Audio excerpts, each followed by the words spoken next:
ఐటీలో ఎంట్రీ కావాలా? Trainee software engineer గా అజా కోడింగ్ ట్యూటర్ లో 2 వీక్స్ ట్రయల్ పీరియడ్ లో వెంటనే చేరండి. వైఎస్ జగన్మోహన్ రెడ్డితో అధ్యక్ష అని పిలిపించుకోవాలనేది ఆయన కోరిక. ఎన్నోసార్లు తన కోరికను బయటపెట్టారు. స్పీకర్ అవ్వాలని పట్టుబట్టారు. విశ్వ ప్రయత్నం చేశాడు. కానీ ఎందుకు అది కుదరలేదు. అయితేనే ఇప్పుడు మాత్రం కోరుకున్నది సాధించారు. స్పీకర్ కాలేకపోయినా డిప్యూటీ స్పీకర్ పదవిని మాత్రం అలంకరించబోతున్నారు. ఆయన ఎవరో కాదు, ఉండి ఎమ్మెల్యే రఘురామరాజు.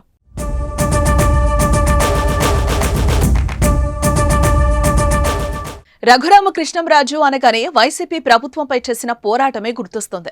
2019 ఎన్నికల్లో ఆయన నర్సాపురం లోక్సభ స్థానం నుంచి వైఎస్ఆర్సీపీ తరపున గెలిచిన ఆయన తర్వాత కొద్ది రోజుల్లోనే జగన్ ప్రభుత్వంపై తిరుగుబాటు జెండా ఎగరేశారు.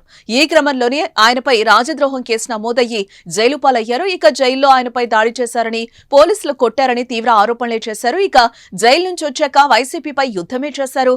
రచ్చబండ పేరుతో ఎప్పటికప్పుడు అధికార పార్టీ నేతలపై మరింత స్వరం పెంచారు.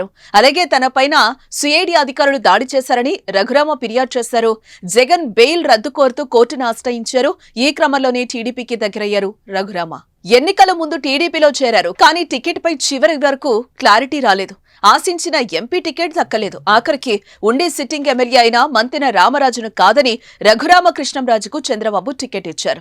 ఈ ఎన్నికల్లో రఘురామ 56,000 ఓట్ల తేడాతో విజయం సాధించారు.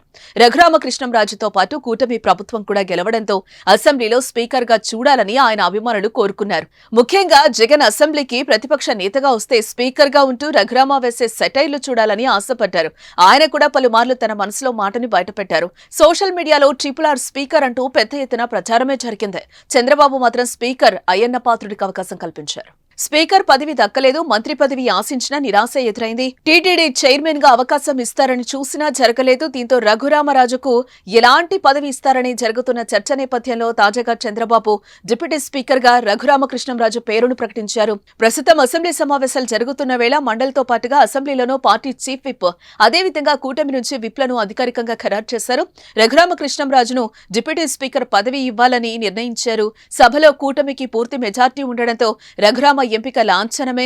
2 రోజుల్లో ఆయన డిప్యూటీ స్పీకర్ గా ఎన్నిక కానున్నారు. మరి జగన్ తో అధ్యక్ష అని పిలుచుకోవాలన్న కోరిక నెరవేరుతుందో లేదో చూడాలి.